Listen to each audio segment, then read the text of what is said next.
días. En nombre del doctor Raúl Contreras Bustamante, director de la Facultad de Derecho, y del doctor Tito Armando Granados Carrión, jefe de la Dirección de la Universidad Abierta, les damos la bienvenida a la presente conferencia que se titula Prisión Preventiva, Retos y Perspectivas en el Sistema Acusatorio Mexicano, la cual será impartida por el maestro Israel Trujillo Márquez, el licenciado Ricardo Líper Vázquez y la licenciada Yeleni Cruz Carmen. El maestro Israel Trujillo es licenciado en Derecho por la Facultad de Derecho de la UNAM. Es especialista en Administración y Procuración de Justicia y cuenta con el grado de Maestro en Derecho por la División de Estudios de Posgrado de la Facultad de Derecho. Es profesor de la Facultad de Derecho, en donde elaboró las guías de estudio de las materias delitos en particular, delitos especiales y procedimientos de procuración de justicia en el curso superior de posgrado del Sistema de Universidad Abierta. Asimismo, diseñó los cursos en línea de las materias delitos en particular y delitos especiales. Es copartícipe en la obra Derecho Penal, temas de actualidad, con el artículo intitulado Pesadilla de la Sociedad de la Información, los delitos informáticos. Asimismo, es abogado postulante en materia penal y especialista en delitos financieros. En relación a la conferencia, el artículo 19 constitucional señala que el Ministerio Público solo podrá solicitar al juez la prisión preventiva cuando otras medidas cautelares no sean suficientes para garantizar la comparecencia del imputado en el juicio, el desarrollo de la investigación, la protección de la víctima, de los testigos o de la comunidad, así como cuando el imputado esté siendo procesado o haya sido sentenciado previamente por la comisión de un delito doloso. Por su parte, el artículo 20, apartado B de la norma constitucional, establece el principio de presunción de inocencia, que implica que el imputado debe ser tratado como inocente durante toda la secuela procedimental, hasta en tanto no se acredite su culpabilidad en sentencia definitiva. En este mismo sentido, tenemos un marco convencional como el Pacto Internacional de Derechos Civiles y Políticos, la Convención Americana de Derechos Humanos y las reglas de Tokio, las cuales reconocen el carácter excepcional de la prisión preventiva. Podemos afirmar que en el sistema acusatorio prevalece el derecho a la libertad del procesado, en atención al principio de presunción de inocencia, y la prisión preventiva tiene un carácter excepcional, subsidiario y de última ratio. Por favor, tenemos un aplauso de bienvenida a los ponentes de esta conferencia.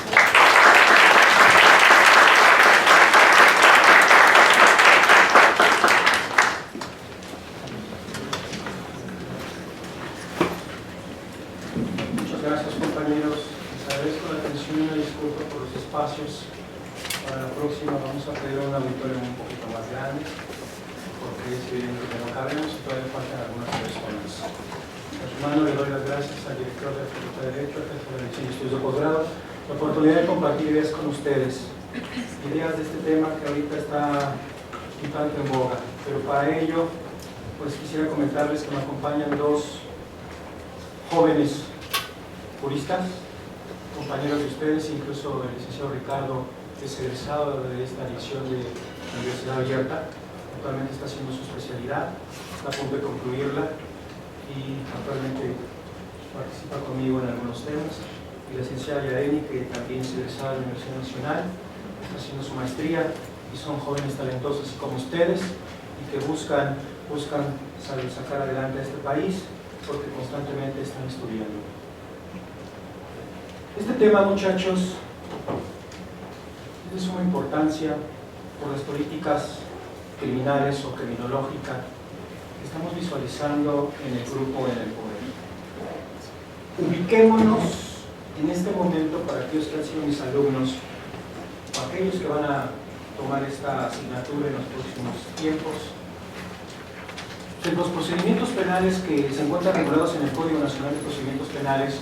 Nos ubica en la investigación inicial y complementaria, la audiencia inicial, la etapa intermedia, la etapa de juicio y la apelación ante el Tribunal de Alzada.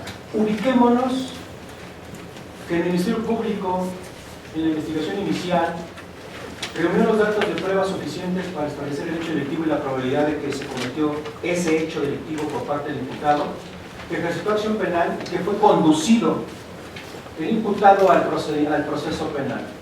Nos ubicamos entonces en la audiencia inicial. En esa audiencia inicial tiene como objetivo que se resuelva la situación jurídica del imputado y está sostenido en el artículo 19 constitucional, porque hay plazos y términos constitucionales. En esa audiencia inicial, muchachos, se le van a hacer saber sus derechos fundamentales al imputado, se va a analizar el control de legalidad de la atención, se va a formular imputación, se le va a permitir al imputado contestar esa imputación o vertir una declaración, y en ese momento se le van a hacer saber nuevamente sus derechos fundamentales establecidos en el artículo 20, apartado B, y sobre todo, muchachos, una vez que manifieste si sí quiere declarar con relación a esa imputación, se va a ventilar lo relacionado a la medida cautelar. Va a haber un debate relacionado al tema.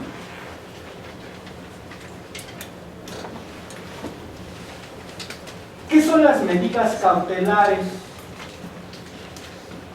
Para aquellos que han sido mis alumnos, nosotros marcamos un cuadro distinguiendo lo que son las providencias precautorias, cuya naturaleza es distinta a la medida cautelar, y analizamos también las medidas de protección que decreta el Ministerio Público en ciertos delitos. La naturaleza jurídica de cada una de estas instituciones varía y es distinta. En específico, las medidas cautelares son aquellas disposiciones solicitadas por el Ministerio Público, por la víctima, por el ofendido al juez de control, determinadas mediante resolución judicial, en donde tienen tres objetivos estas medidas cautelares. Uno, garantizar la comparecencia del imputado al procedimiento penal. Dos, garantizar que el procedimiento penal no se vea afectado, que la investigación y el proceso se desarrollen de manera adecuada. Y tres, garantizar la protección a la víctima, ofendido o los testigos de los hechos. Es muy importante que entiendan que esta es la naturaleza jurídica de todas las medidas cautelares. Se garantiza con esta medida que se le impone vía judicial al imputado, que este imputado va a comparecer al procedimiento y no va a afectar a la víctima ofendida del delito y no va a impedir el desarrollo de la investigación. Esa es la naturaleza jurídica, muchachos. Y tiene que ser solicitada por el Ministerio Público, el ofendido o la víctima del delito.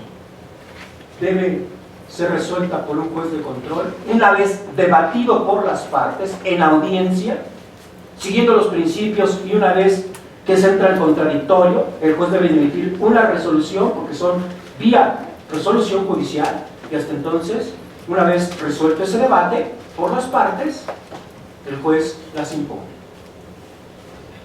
Incluso el Ministerio Público, el ofendido del delito, puede solicitar una, dos o tres dentro del catálogo de esas medidas cautelares que se encuentran en el artículo 155. Entran a debate, entran al contradictorio de las partes, y el juez puede imponer esas solicitadas o una diversa. Lo que sí no puede hacer el juez es poner o imponer una medida cautelar mayor a la solicitada por las partes. Y si se impone la prisión preventiva, no puede ser combinada con otra medida cautelar, salvo las económicas, como sería el embargo y lo que se conoce como el congelamiento de cuentas o valores que se encuentran en el sistema financiero. La prisión preventiva sí se puede combinar con esas dos, pero no se puede combinar con ninguna otra, chicos. ¿Estamos? Ok. Es importante también que entendamos, para comprender la naturaleza jurídica de las medidas cautelares, que el juez de control, a solicitud de las partes y una vez entrado el contradictorio, tiene que valorar ciertos principios. Estos principios están establecidos en el propio, se deducen de la propia Constitución y del propio Código Nacional de Procedimientos Penales, y la doctrina ha aumentado un tanto esta conceptualización. Tenemos, por ejemplo, un principio de intervención mínima que nos establece que las medidas cautelares deben ser las menos lesivas para el imputado, porque tienen un fin: garantizar la comparecencia de ese imputado al procedimiento, nada más. Entonces, no debe ser la medida cautelar una pena anticipada, ni debe ser gravosa, ni debe ser dañosa. Tiene un objetivo, y ese objetivo es que comparezca al procedimiento, nada más.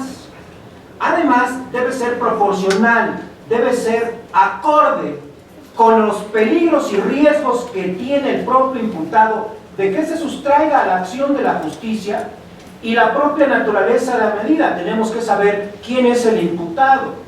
Tenemos que saber qué riesgos tiene para afectar al testigo, para afectar a la víctima, o qué riesgos tiene o genera él mismo para que se sustraiga a la acción de la justicia. Entonces, bajo el principio de proporcionalidad de la medida cautelar, esa medida debe ser la más idónea para él, muchachos. Y bajo el principio de idoneidad, muchachos, se pide que esta medida cautelar sea la más adecuada para el imputado, tomando en cuenta, como ya les comenté, los riesgos necesarios. La doctrina, chicos, también ha señalado, entre otros principios, como el de instrumentalidad, el de temporalidad e instancia de parte. La medida cautelar no es una pena anticipada, no es un fin del proceso. La medida cautelar es un medio para que el imputado comparezca al procedimiento, nada más.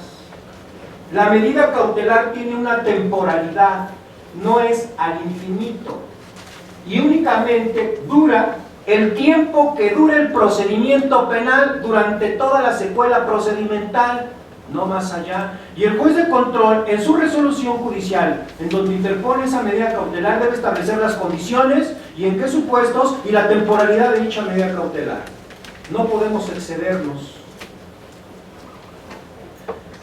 La única que tiene una limitante es la prisión preventiva, y en el propio Código Nacional de Procedimientos Penales se establece que la prisión preventiva tendrá una duración máxima de 2 años, salvo que se renuncie a plazos y términos para efectos de defensa, porque si el imputado, llegados los 2 años, manifiesta al tribunal de enjuiciamiento que quiere seguir defendiéndose, que todavía hay pruebas pendientes de desahogo de su parte, pues entonces está renunciando a plazos y términos constitucionales y legales y continúa la prisión preventiva, muchachos. Salvo esas excepciones, la prisión preventiva no puede exceder de 2 años. Por eso hay un principio de temporalidad. Y la medida cautelar cualquiera es a instancia de parte, no las puede decretar la autoridad jurisdiccional de oficio, tienen que ser solicitadas por el Ministerio Público, por la víctima o por el ofendido del delito, tiene que entrar a debate, tiene que entrar en contradictorio en la audiencia respectiva, en la audiencia inicial o posteriormente, si no, no procede. Son supuestos necesarios para que el juez de control imponga una medida cautelar. El artículo 155 del Código Nacional de Procedimientos Penales establece el catálogo de medidas cautelares. Si ustedes se dan cuenta, estamos hablando de 14 posibilidades. Son 14 supuestos que pueden solicitar el Ministerio Público, la víctima ofendido del delito, al juez de control, y son de una naturaleza tan variada, muchachos, pero que están establecidas de tal manera para conseguir los objetivos de esta medida cautelar, que es garantizar la comparecencia del imputado al procedimiento, garantizar que no se le cause daño a la víctima y garantizar que no se afecte la investigación del propio procedimiento.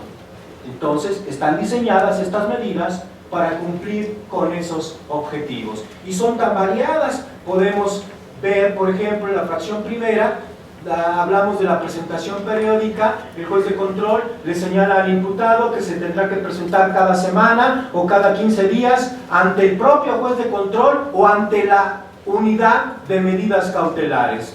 Con la reforma, muchachos, del 2018 y con el surgimiento del Código Nacional de Procedimientos Penales, un sujeto del procedimiento se denomina la unidad de tratamiento y vigilancia de medidas cautelares y de suspensión condicional del proceso. Este organismo, que a nivel federal fue creado vía decreto del Comisionado de Seguridad Pública Federal y fue adscrita esta unidad de medidas cautelares a esta Secretaría de Educación, a esta Secretaría de Seguridad Pública, y que todavía sigue operando.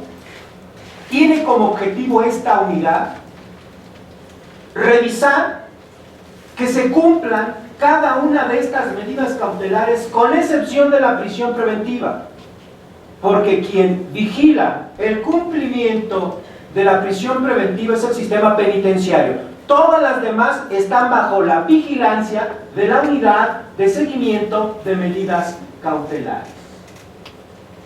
¿Estamos? Listo. La doctrina, chicos, ha hecho alguna distinción entre lo que son las medidas cautelares reales y personales. Las reales, las medidas cautelares de naturaleza real, son los que afectan los bienes del imputado. Si regresamos al cuadro anterior, dentro de este catálogo, estamos hablando que las medidas cautelares de naturaleza real que afectan los bienes del imputado serían las fracciones 2, 3 y 4. La exhibición de una garantía económica, el embargo de bienes y la inmovilización de cuentas y valores del sistema financiero. Esas medidas cautelares son de naturaleza real. Todas las demás son medidas cautelares de naturaleza personal, porque restringen y limitan la libertad personal del imputado. Dentro de esta gama de medidas cautelares, la más difícil, la más penosa, es la prisión preventiva, porque limita de manera temporal o provisional la libertad de un gobernado. Por eso tiene que estar perfectamente señalados los supuestos, los requisitos y los casos de procedencia en la propia norma fundamental. Y por eso el artículo 19 constitucional establece claramente bajo qué supuestos y circunstancias se impone la medida cautelar de prisión preventiva. La prisión preventiva en el sistema tradicional o sistema de procesamiento mixto fue considerada como una pena anticipada históricamente. Con la reforma del 2008, que entra en vigor en todo el país en el 2016, que reforma el sistema de procesamiento penal en este país, la prisión preventiva cambia de naturaleza jurídica. Ya no es una pena anticipada, tiene objetivos de la propia naturaleza de las medidas cautelares.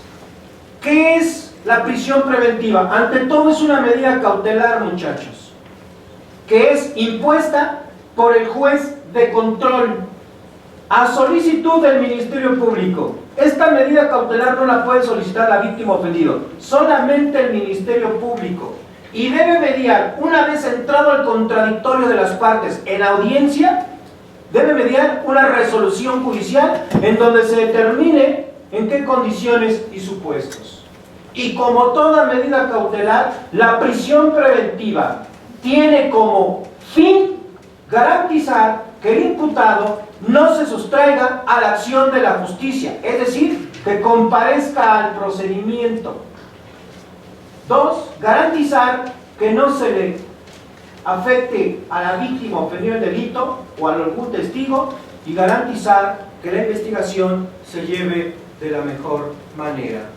La prisión preventiva, por tanto, muchachos, ya no es una pena anticipada y debe ser considerada en el sistema acusatorio como una medida que garantiza el desarrollo del propio procedimiento penal.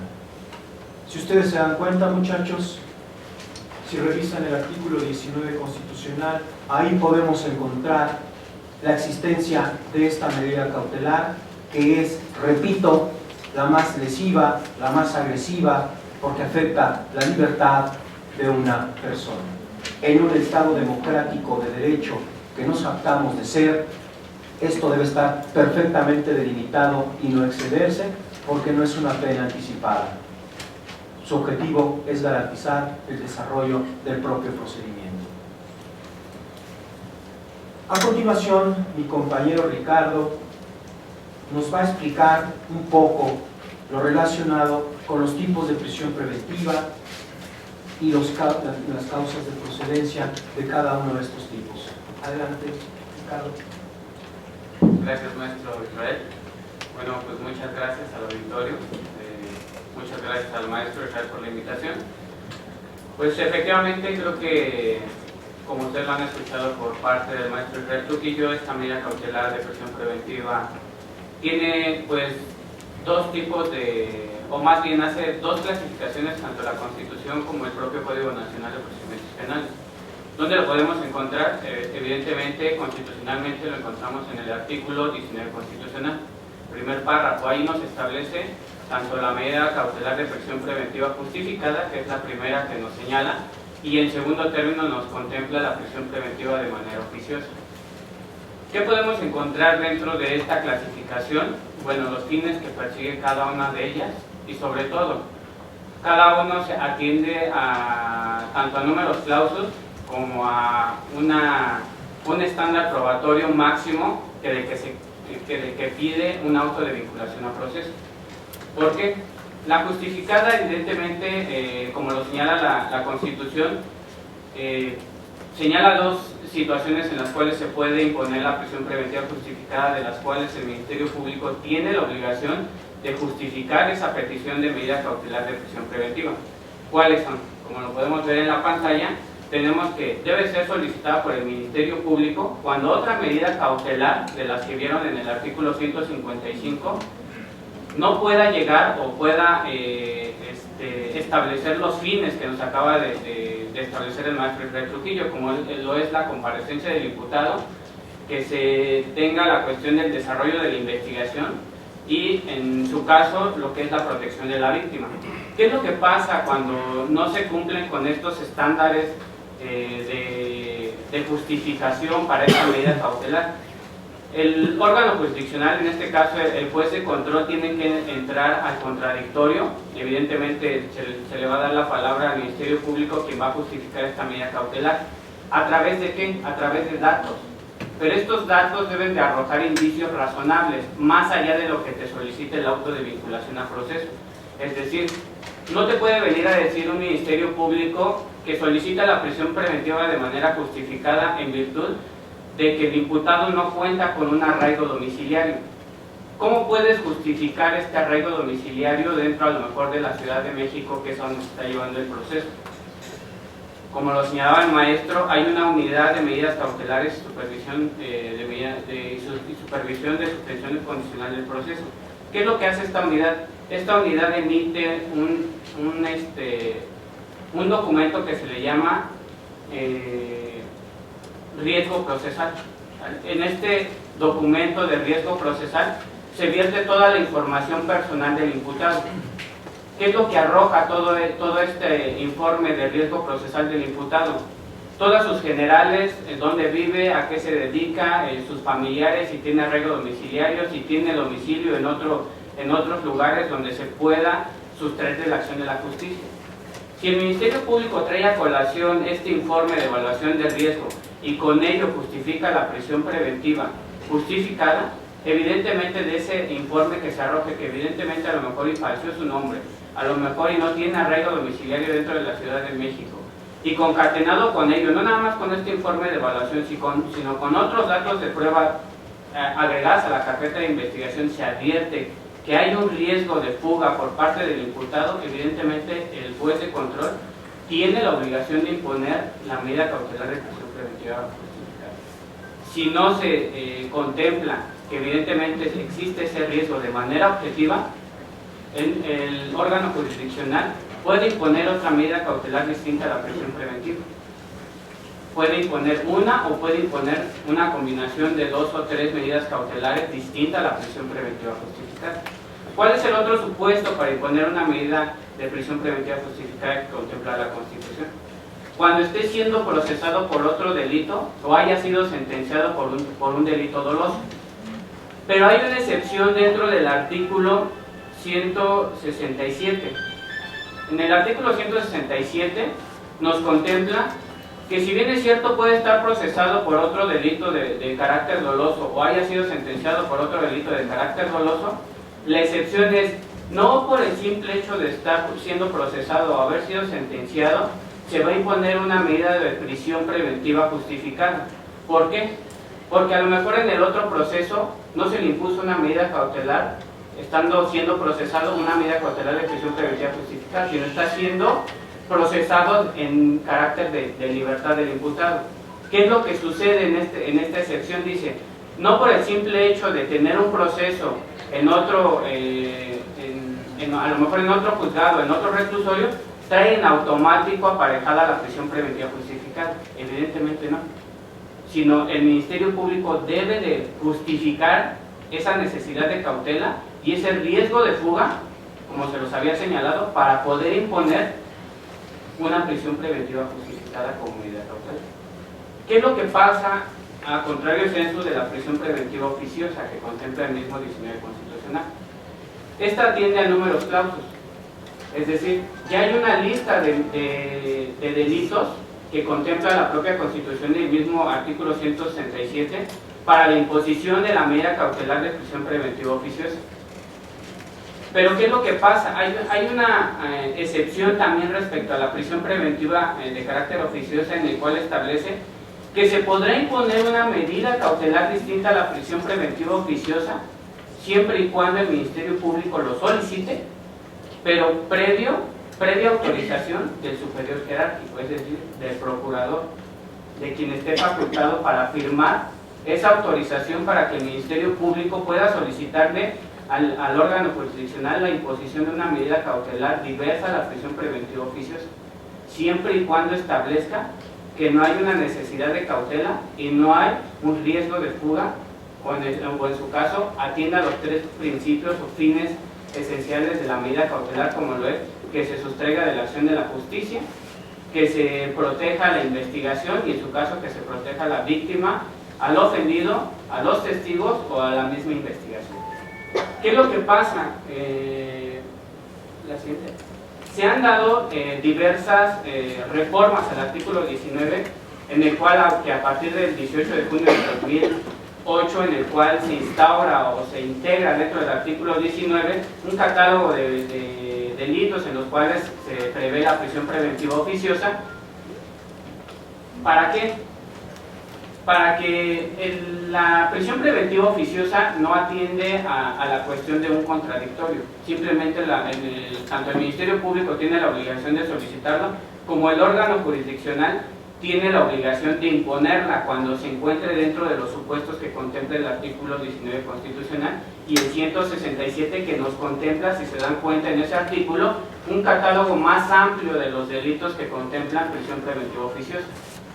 Pero ¿qué ha pasado en las reformas del 14 de junio del 2011 y en el caso del 12 de abril del 2019, que es el más reciente, en el cual se integraron 7 delitos de los cuales se prevé que se contemple la prisión preventiva de carácter oficioso?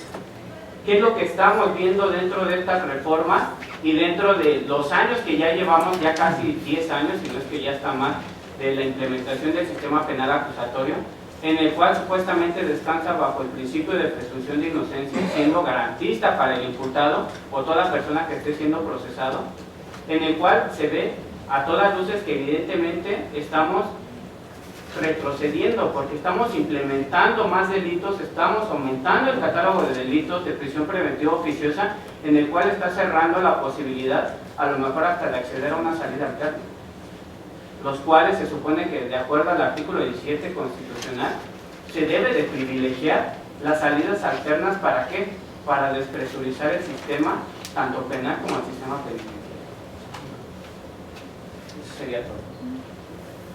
Como lo comenta el licenciado Ricardo, tenemos dos clases de prisión preventiva.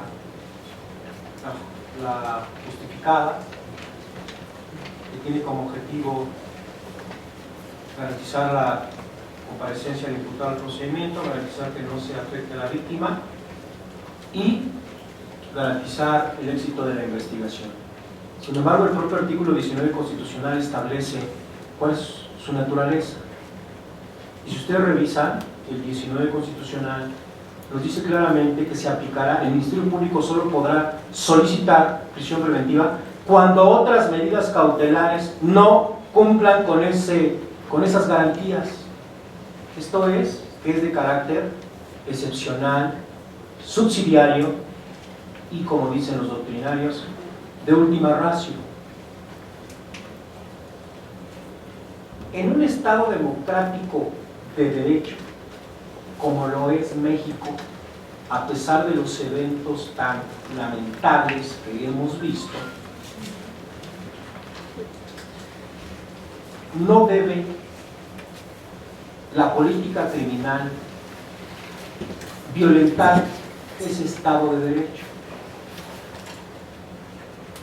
En septiembre de este año hubo un proyecto de reforma que fue aprobado por el Senado, en donde modifica diversas disposiciones a la Ley Federal contra la Delincuencia Organizada, al Código Fiscal de la Federación, a la Ley de Seguridad Nacional, al Código Nacional de Procedimientos Penales, en la cual, fíjense ustedes, aumentan la punibilidad para ciertos delitos: defraudación fiscal cuando exceda de 7.8 millones de pesos y su equiparable, contrabando y su equiparable, y se crea el artículo 113 bis del Código Fiscal de la Federación, que es la expedición, adquisición de comprobantes fiscales sin que tengan la operación justificada o operaciones falsas. Las famosas factureras, las famosas EFOS, las empresas que se dedican a expedir comprobantes fiscales sin amparar operaciones existentes. La política criminal del Estado me obliga a pensar, del grupo en el poder, en menos de un año aumentó el artículo 19 de prisión preventiva oficiosa a 7 supuestos, pues van por otros 3. La semana pasada ese proyecto ya fue aprobado por la Cámara de Diputados. Estos 3 delitos que les comento, va a haber una reforma, si no constitucional, yo no sé cómo le van a hacer, pero sí van a modificar el 167 del Código Nacional de Procedimientos Penales y van a aumentar el catálogo de delitos de prisión preventiva oficiosa. Va a aumentar defraudación fiscal a ese catálogo, va a aumentar la expedición de comprobantes fiscales y va a aumentar el delito de contrabando y equiparables. Y además, esos delitos, a pesar de que van a ser de prisión preventiva oficiosa, van a ser considerados como delincuencia organizada, la defraudación fiscal cuando exceden esos montos, y lo peor, están señalando que defraudación fiscal, es decir, derecho penal económico, sea un ataque a la seguridad de la nación. Imagínense. Totalmente incongruente lo que pasa en aquel estado con esto, lo que pasa en Culiacán con esto. Ese sí es un ataque a la seguridad del Estado. La defraudación fiscal, incluso la expedición de facturas, incluso el contrabando, es un derecho penal económico. Eso no es un ataque a la seguridad del Estado. ¿Cuáles son las premisas constitucionales de lo que estamos planteando, chicos? Nuestro sistema jurídico reconoce la libertad y la seguridad personal de todo gobernado. El artículo 14 constitucional nos señala que nadie puede ser privado de la vida, libertad, propiedades, funciones o derechos. Nadie. Y si el Estado quiere privarlo de su libertad, debe cumplirle con 4 derechos fundamentales: legalidad, seguridad jurídica, audiencia y debido proceso. Si no, no se puede. El artículo 19 constitucional nos establece que la prisión preventiva solo será solicitada por el Ministerio Público cuando otras medidas cautelares, de las que ya vimos que hay 13 más, cuando esas medidas no puedan garantizar lo que busca la medida cautelar, que es que el imputado comparezca al procedimiento. Si esas medidas no logran garantizar eso, entonces entra la prisión preventiva. Eso es lo que nos marca el artículo 19 constitucional. Por tanto, de una interpretación pro persona, integral, sistemática, podemos decir que el artículo 19 constitucional nos dice que la prisión preventiva es excepcional y subsidiaria, cuando otras medidas cautelares no puedan garantizar que el imputado comparezca al procedimiento. Ahora bien, tenemos la prisión preventiva, pero a la par tenemos el artículo 20 constitucional, apartado B, fracción primera, que establece la presunción de inocencia como un derecho fundamental del imputado. La Corte ha sostenido que la presunción de inocencia es un concepto poliédrico, tiene diversas aristas, y una de esas aristas es la regla de trato procesal.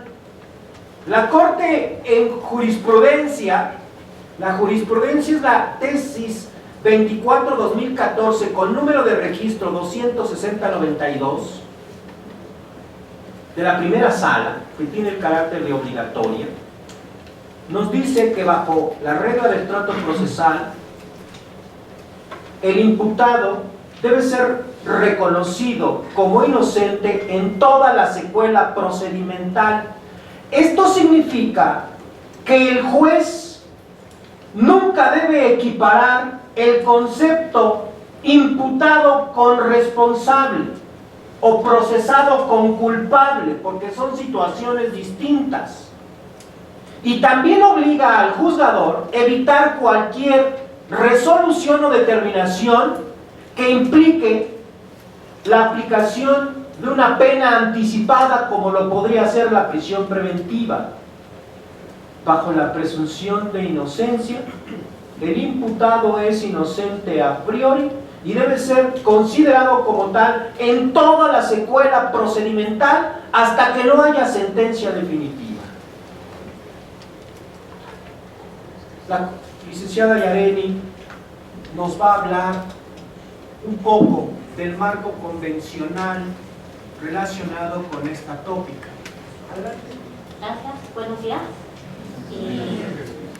Como acabamos de ver, el artículo 19 constitucional recientemente ha sido reformado, aumentando el catálogo de delitos que ameritan la prisión preventiva de manera oficiosa. Y bueno, si bien es cierto, esta reforma es válida, este catálogo es válido en nuestro país, habrá que ver si de acuerdo a los instrumentos internacionales que han sido firmados y ratificados por México, pues esta reforma es válida.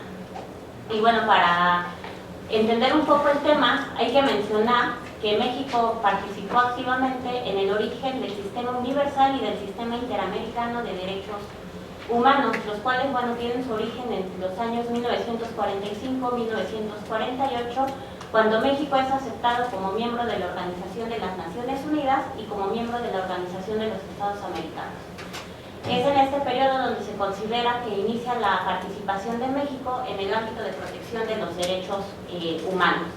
Posteriormente, bueno, esto se da con la promulgación de las Declaraciones Universal de Derechos Humanos y la Declaración Americana de los Derechos y Deberes del Hombre. Entonces, bueno, si bien es cierto, estos documentos tienen un carácter declarativo, también lo es que han sido reconocidos como fuentes de obligaciones internacionales y reconocen la libertad y la seguridad personal como un derecho fundamental. En ese sentido, tenemos que el Sistema Universal está conformado por todo el bloque de instrumentos internacionales que han sido adoptados por los Estados miembros de la Organización de las Naciones Unidas. En cuanto al tema de la prisión preventiva, pues vemos que el artículo 3 de la Declaración Universal de los Derechos Humanos reconoce el derecho a la libertad y seguridad personal. Lo mismo sucede con el artículo 9 del Pacto Internacional de Derechos Civiles y Derechos Políticos, el cual específicamente establece que no se puede privar de la libertad ilegalmente a ninguna persona y, bueno, que establece una serie de salvaguardias que garantizan la protección de este derecho. Concretamente, el artículo 9.3 del Pacto Internacional de Derechos Civiles y Políticos nos dice que la prisión preventiva no debe ser considerada como la regla general. y que la libertad de una persona acusada de un delito sí se puede garantizar con otras medidas que aseguren la comparecencia de esta persona al acto del juicio propiamente y a todas las diligencias procesales que se requieran, así como a la ejecución del fallo. Entonces, complementariamente a esto, vemos que existe, en 1990, la Asamblea General de la Organización de las Naciones Unidas adopta las reglas mínimas sobre el tratamiento de medidas no privativas de la libertad, también conocidas como reglas Tokio, las cuales en el punto 6 específicamente nos señalan que la prisión preventiva debe ser considerada como el último recurso. Si bien es cierto, estas reglas no son de carácter vinculatorio, sí tienen un carácter orientador que promueven la aplicación de otras medidas que no son privativas de la libertad. Entonces vemos que estos instrumentos reconocen los principios de excepcionalidad y última ratio de la prisión preventiva. Por cuanto hace al sistema interamericano, este está conformado por la Comisión Internacional y por la Corte Internacional de Derechos Humanos.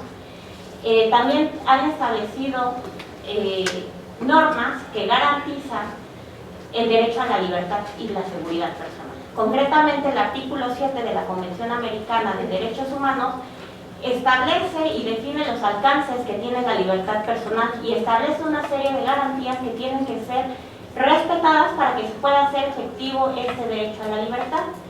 Concretamente, el artículo 7.3 de la Convención Americana nos establece que nadie puede ser privado arbitrariamente de la libertad. El 7.5 nos establece un control judicial de la libertad y nos establece también que debe de haber una razonabilidad en el plazo de la prisión preventiva. Y finalmente tenemos el artículo 8.2 que nos reconoce el principio de presunción de inocencia de toda persona que es acusada de un delito. Por su parte, la Corte Interamericana de Derechos Humanos ha hecho una interpretación de toda esta normativa y ha emitido una amplia serie de jurisprudencias respecto al tema. En este sentido, la primera sentencia que emite respecto al tema es la sentencia de Suárez Rosero contra Ecuador, en la cual adopta la posición del Pacto Internacional de Derechos Políticos, establece que la prisión preventiva no debe ser la regla. Y bueno, nos dice que no se puede acusar a una persona de delito, no se puede privar a una persona de la libertad atendiendo al tipo de delito, porque eso sería una injusticia y sería lo mismo que anticipar una pena. Posteriormente, la Corte Interamericana retoma el tema y la retoma emitiendo la sentencia Tibi contra Ecuador, Acosta Calderón contra Ecuador, Palamara Iribarne contra Chile, López Álvarez contra Honduras y Barreiro Leiva contra Venezuela, de donde al final emite una jurisprudencia y reconoce que los principios que deben de sustentar la prisión preventiva son el principio de excepcionalidad, el principio de proporcionalidad, el principio de necesidad y que la prisión preventiva no puede estar justificada por el tipo de delito y la gravedad del delito. Entonces, bueno, vemos que el Estado mexicano adquiere una serie de obligaciones al momento de firmar y ratificar un tratado internacional. Y dentro de estos compromisos, pues está adoptar estas disposiciones y armonizar los textos de su norma interna con el derecho internacional, tratándose de derechos fundamentales. Aunado a lo anterior, que de acuerdo a la reforma de 2011 en materia de derechos humanos, pues cambia el paradigma con el que se regulan estos derechos fundamentales y pues se establece que debe de existir una interrelación entre la norma interna y la norma internacional. Por tanto, bueno, pues incluso el máximo tribunal de este país se ha pronunciado al respecto y ha señalado que la jurisprudencia de la Corte Interamericana de Derechos Humanos y los tratados internacionales son vinculantes para todos los jueces mexicanos siempre que su interpretación pues sea más favorable a la persona. Entonces pues vemos que este catálogo de delitos no es acorde a los instrumentos que ha firmado y ratificado México y tampoco a la jurisprudencia de la Corte Interamericana de Derechos Humanos. El Código Nacional de Procedimientos Penales también reconoce el derecho a la libertad de manera expresa. El artículo 19 de esta normativa procesal establece que toda persona tiene derecho a la libertad y su seguridad personal, y que puede ser restringida, incluso hay restricciones de la libertad constitucionales. Usted revise todo el artículo 16. Pero debe estar perfectamente limitada en la Constitución, en el cuerpo normativo. Y más aún, el propio Código Nacional, en su artículo 19, nos dice expresamente que la prisión preventiva es excepcional.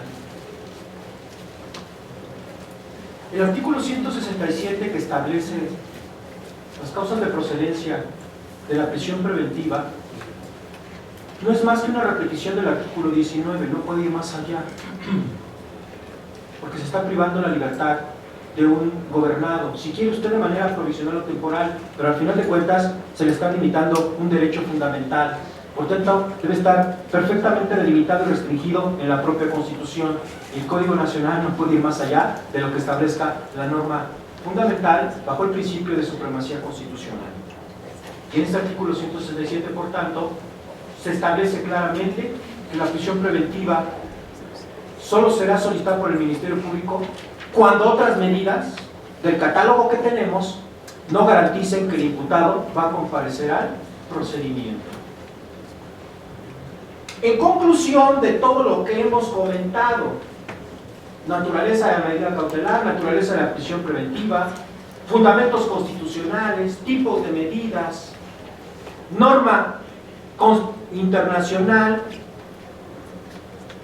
casos específicos resueltos por la Corte Interamericana de Derechos Humanos, y toda esta normativa, podemos afirmar que en el sistema acusatorio mexicano prevalece el derecho a la libertad y seguridad personal, y la prisión preventiva, como está diseñado el sistema acusatorio mexicano, es excepcional, es subsidiario y es el último recurso, es la última medida cautelar que se puede y que se debe utilizar para lograr los fines de las medidas cautelares. La prisión preventiva ya no es como en antaño una pena anticipada. Ahí lo dejamos en prisión preventiva 5, 6, 10 años. Yo vi procesos de 10 años sin sentencia y en prisión preventiva. Y lo más grave, que en el sistema tradicional o sistema de enjuiciamiento mixto había una regla para determinar si era prisión preventiva o no. Bueno, había dos métodos: el del Código Federal de Procedimientos Penales, que era una lista de delitos graves, el 194 de ese código, y la regla de los códigos estatales. El término medio aritmético, que sería de 5 años, era prisión preventiva. El problema es que las penas todas estaban para arriba, entonces prácticamente todos los delitos eran prisión preventiva. ¿Esto qué significaba? Las cárceles o los reclusorios de prisión preventiva estaban llenos. Eso ¿evitó el avance de la delincuencia? No. ¿Eso inhibió al delincuente? No. Es más, lo aumentó. Hans Benson nos decía que la conducta delictiva se violenta y se aumenta en la legislación. ¿Qué hace el activo? Se violenta también.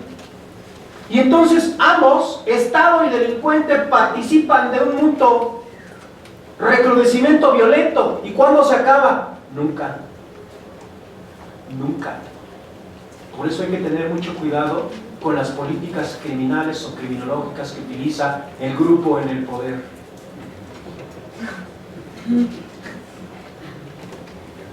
La política criminal en los últimos 25 años, de todos los partidos, de todos los grupos del poder que ha pasado por este país, ha sido muy claramente identificable. Aumento de penas para todos los delitos y todos que sean de prisión preventiva. El objetivo era supuestamente contrarrestar las conductas delictivas, antisociales, y eso no pasó.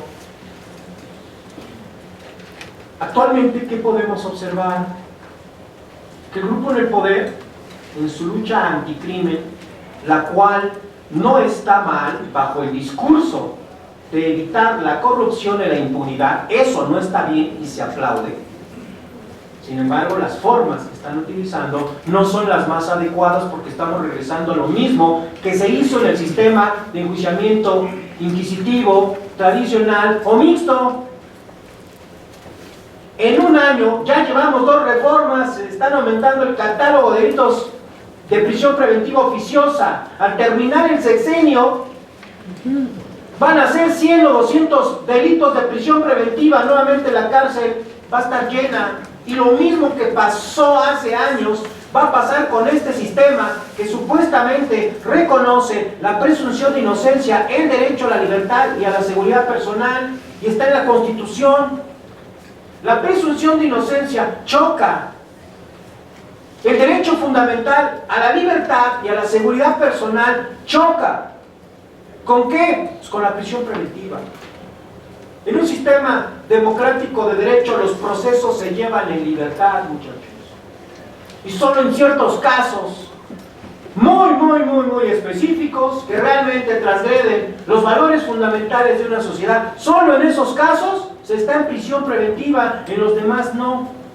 Eso en un Estado democrático de derecho.